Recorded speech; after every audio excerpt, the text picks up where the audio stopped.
Favourite serials இனி டிவிக்கு முன்பே சன் நெக்ஸ்ட் ஆப்ல ஜாலியா எல்லாருக்கும் முன்னாடியே பாருங்க. இப்பவே சன் நெக்ஸ்ட் ஆப்பை டவுன்லோட் பண்ணி சப்ஸ்கிரைப் பண்ணுங்க. கல்யாணம் நடந்துருச்சா? எங்களை கூப்பிடவே இல்லையே. கூட்டு இருந்தா வந்து பட்டைய கிளப்பிருப்போமே. நாங்க ரகலையா பண்ணிருப்போம், அதனாலதான் கூப்பிடல. அதெல்லாம் ஒண்ணு இல்லைங்க, கல்யாணம் கொஞ்சம் அர்ஜென்டா நடந்துருச்சு, அதான் யாரையுமே கூப்பிடல. அதுதான் எங்களுக்கு தெரியுமே. இப்போ என்னமோ சொன்னீங்களே. தெரியும்னா தெரியும். எப்படி தெரியும்? அது இப்பதான் நீங்க சொன்னீங்களே. ஆமா சொன்னீங்களே. அதேதான். சரி சரி, நல்லா சமாளிப்போம். சும்மா போய். வரதன் சார், நீங்க இந்த ஊரா?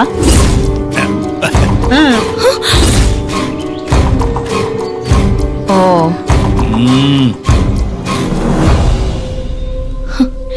தள்ளி போயிடு, இங்க இருக்காத, நான் பாத்துக்கிறேன். போ. நாங்க இந்த ஊர் இல்ல, பக்கத்து ஊரு. அதான் சொன்னீங்கல்ல மேடம், கோவிலுக்கு பரிகாரம் பண்றதுக்காக தான் நாங்க இங்க வந்தோம். ஆமாங்க. அப்பா வாங்கப்பா, வாங்கம்மா, வாங்க வாங்க. எங்க போன? எதுக்கு இவ்வளவு மூச்சரிக்குது உனக்கு? ஏமா குழந்தைய மிரட்டுற? அதானே, சின்னஞ்சிறுசுங்க, பெரிய கோயிலு, பிரகாரத்தை பார்த்த உடனே சுத்தி விளையாடணும்னு தோணுச்சு. அது உனக்கு பொறுக்கலையா? எல்லாம் எப்படி இருக்கீங்க? நாங்க கோவில்ல பரிகாரம் பண்றதுக்காக வந்திருக்கோம். என்னம்மா சத்யா, சௌக்கியமா இருக்கியா? எங்கம்மா அப்பா அம்மா வரலையா? இல்லப்பா, நலனப்பா பிஸியா இருக்காரு. அம்மா டிராவலிங் பண்ண மாட்டாங்க. நாங்க தேவி அக்காக்கு பரிகார பூஜை பண்றதுக்காக வந்தோம். ஓஹோ. ஆமாம்மா, இப்பதான் சொன்னாங்க. நீ எப்படி இருக்க கண்ணு? நல்லா இருக்கியா? பாட்டி, கல்யாணத்துல இப்படியா பழகணும்? பாட்டி, come on baby, Haq me. என்ன பாக்குற? sweet பாட்டி. எதுக்கு இங்க வந்து தொலைச்ச? எல்லாம் விதிடி. மரியாதையா இங்க இருந்து சீக்கிரம் ஓடி போயிடு. Okay okay, I will try. சூப்பர்மா சூப்பர். பாசனா இப்படிதான் இருக்கணும். மேடம், இவ்வளவு தூரம் சென்னையில இருந்து வந்து இந்த ஊர்ல பரிகாரம் பண்ற அளவுக்கு அப்படி என்ன இந்த கோவில்ல விசேஷம்? ஜோசியர் சொன்னாரு. அது மட்டும் இல்ல, எங்க மூத்த மருமக தேவிக்கும் இதான் சொந்த ஊரு.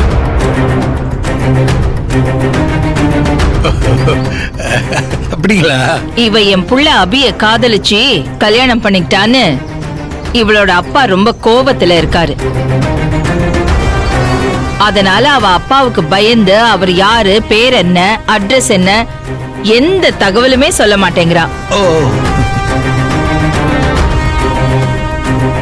அதனாலேயே இவளோட கல்யாணத்தை நாங்க ஊரறிய அறிவிக்காம வச்சிருக்கோம்.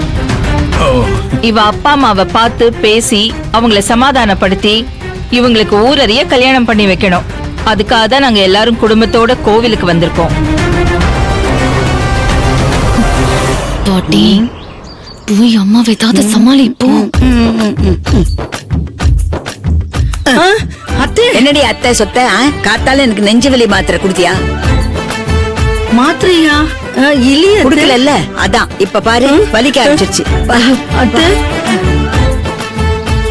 என்னங்க என்ன இவங்க நம்ம கிட்ட சமாதானம் பேசதானே வந்திருக்காங்க.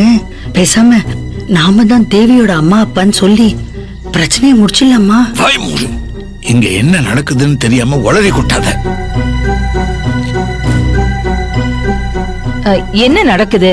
என்ன உளறாங்க? என்ன நடக்குது சார்? என்ன சொல்றாங்க உங்க வைஃப்? அது ஒண்ணு இல்லைங்க, அது தேவியோட அப்பா அம்மா உங்களுக்கு தெரியுமா? தெரிஞ்ச அவங்களுக்கு ஏதாவது உதவி பண்ணலாம்னு கேக்குறா. அதான். ஆமா சார், அத கேட்கலாம் தான் நினைச்சேன். ஆனா நீங்க பக்கத்து ஊருன்னு சொல்லிட்டீங்க, அதனாலதான் உங்ககிட்ட கேட்கல. ஆமா ஆமா, நாங்க இந்த ஊர் இல்ல, பக்கத்து ஊரு.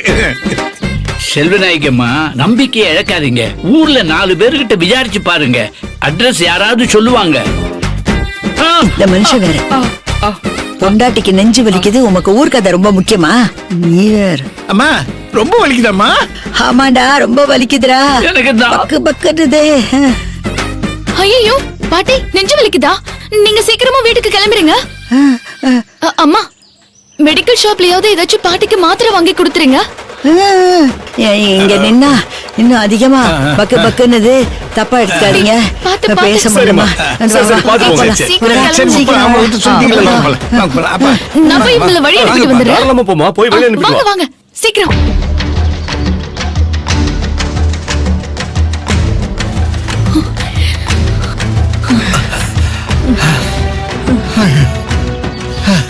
அம்மாடி, என்னடா இது? எல்லாருமே திருப்புன்னு வந்து கோவில் நினைக்கிறீங்க. அப்பா எங்களை தர்மபுரி அம்மன் கோவிலுக்கு பரிகாரம் பண்ண போகலான்னு சொல்லிதான் செல்வநாயகி கூப்பிட்டாங்க. வர்ற வழியில திடீர்னு அந்த கோவில் இல்ல இந்த கோவில்னு ப்ரோக்ராம மாத்தி இங்க கூட்டிட்டு வந்துட்டாங்க. அந்த செல்வநாயகி சரியான தில்லாலங்கடி பொம்பளையா இருப்பா போல இருக்கே. செகண்டுக்கு செகண்ட் டைப் டைப்பா மாத்திரா. அம்மா, உங்க அம்மா வேற திடீர்னு உண்மையை போட்டு உளறிப்பாமா. இல்லங்க, அவங்க நம்ம கூட சமரசமா பேசி தேவிய ஏத்துக்கிறது சம்பந்தமா தானே நம்மள தேடுறதா சொன்னாங்க. அதான் நான் கொஞ்சம் மனசேலக்கி. அம்மா சொல்றது நல்லா புரிஞ்சு மனசுல ஏத்திக்கும். முதல் விஷயம், தேவியும் நானும் அக்கா தங்கச்சிங்கன்னு அவங்களுக்கு தெரியாது. ரெண்டாவது விஷயம், நான் உங்க பொண்ணுன்னு அவங்களுக்கு தெரியாது. மூணாவது விஷயம், கேளு. நலனப்பா ஏன் அப்பா கிடையாதுன்னு அவங்களுக்கு தெரியாது. இதுல ஏதாவது ஒண்ணு தெரிஞ்சாலும் நாம இப்ப எடுக்கிற எல்லா முயற்சியும் கெட்டு போயிடும். என்ன பத்தி எனக்கு கவலை இல்ல. ஆனா தேவி அக்கா புள்ளத்தாச்சி. பிரச்சனை எவ்வளவு சீரியஸ்னு உனக்கு புரியுதா இல்லையா? உன் பேர குழந்தை வாழ்க்கையை நீயே கெடுக்க போற. அம்மா, எங்க எல்லாருக்கும் எல்லாம் புரியுதுமா. இந்த மொரமண்டைக்கு தான் ஒண்ணும் புரிய மாட்டேங்குது. எல்லா உண்மையும் போட்டு உடைச்சிருப்பாமா. பெத்த புள்ளைய கண்ணு முன்னாடி பார்த்துட்டு எப்படி இருக்கேன்னு ஒரு வார்த்தை கூட பேச முடியாத பாவியா நான் நிக்கிறேனே. என் பாசம் உங்க யாருக்குமே புரியல. அடியே செங்கு, இது சென்டிமெண்ட்டுக்கான நேரம் இல்ல. நாமெல்லாம் ஒன்னா சேர்ந்து சத்யா பின்னாடி ரொம்ப ஸ்ட்ராங்கா நிக்கணும். சத்யா சொல்றது ரொம்ப கரெக்ட். அவளா எப்ப உண்மையை சொல்றாளோ அது வரைக்கும் நாம வாயை திறக்கவே கூடாது. இத பாருமா மருமகளே, உன் பாசத்தெல்லாம் மூட்டை கட்டி பரல் மேல போட்டு வை. அம்மாடி, அது சரி, ஏதோ தேவிக்கு பரிகாரம் அது இதுன்னு சொல்லிக்கிட்டு இருக்காங்க. சென்னையில ஜோசியரை வரவழைச்சு பரிகாரம் கேட்டாங்க. அவரும் பரிகாரம் சொன்னாரு. ஆனா எப்ப கோவில மாத்தினாங்களோ அப்பவே எனக்கு புரிஞ்சிருச்சுப்பா. பரிகாரம் எல்லாம் சும்மா கண் துடைப்புக்கு. நம்ம குடும்பத்தை பத்தி முழு விவரத்தையும் தெரிஞ்சுக்கிறதுக்காக தான் செல்வனாகி இவ்ளோ டிராமா பண்றாங்க.